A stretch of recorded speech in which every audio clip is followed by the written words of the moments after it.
গণহত্যার পরে আজও পর্যন্ত সেই গণহত্যাকারী শেখ হাসিনার কোন রকমের অনুশোচনা নাই।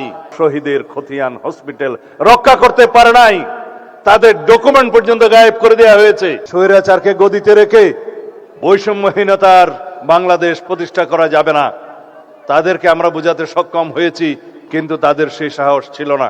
আমরা রাজনৈতিকভাবে সমগ্র বাংলাদেশের সকল মানুষকে ঐক্যবদ্ধ করে শত সহস্র শহীদের রক্তের এই স্রোতের মধ্য দিয়ে আমরা এই জায়গায় এসেছি। আজকে এই বাংলাদেশ রক্তে রঞ্জিত হয়েছে, এই মানচিত্র রক্তে রঞ্জিত হয়েছে। শহীদের রক্তের উপর দাঁড়িয়ে আমরা বিজয় অর্জন করেছি 5ই আগস্ট।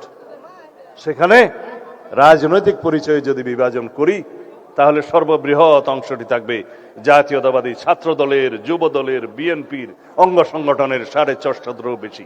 জাতিসংঘের যে রিপোর্ট, সেই রিপোর্টে 1400-র কথা বলা আছে, কিন্তু অফিসিয়ালি বিভিন্ন পত্রিকায় এবং জরিপে 700 থেকে 800-র মতো খতিয়ান পাওয়া যায়। বাকিগুলো গেল কোথায়?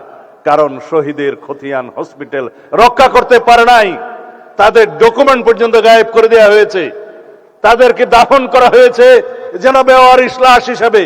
আজকে স্বজনরা তার কবরের সন্ধান করে আমরা দিতে পারি না। এরকম একটি নৃশংস হত্যাকাণ্ডের পরে, গণহত্যার পরে আজও পর্যন্ত সেই গণহত্যাকারী শেখ হাসিনার কোন রকমের অনুশোচনা নাই। তারা জুলাই যোদ্ধাদেরকে অপরাধী হিসেবে তকমা দিচ্ছে। বাংলাদেশের এই গণ অভ্যুত্থানকে তারা বলছে একটা জঙ্গি তকমা দিচ্ছে।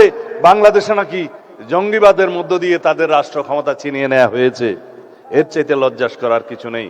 তাদের মধ্যে অনুশোচনাও নেই, তারা দুঃস্বীকারের সেই অবস্থাও তাদের নেই, সেই ইতিহাসেই তাদের নেই।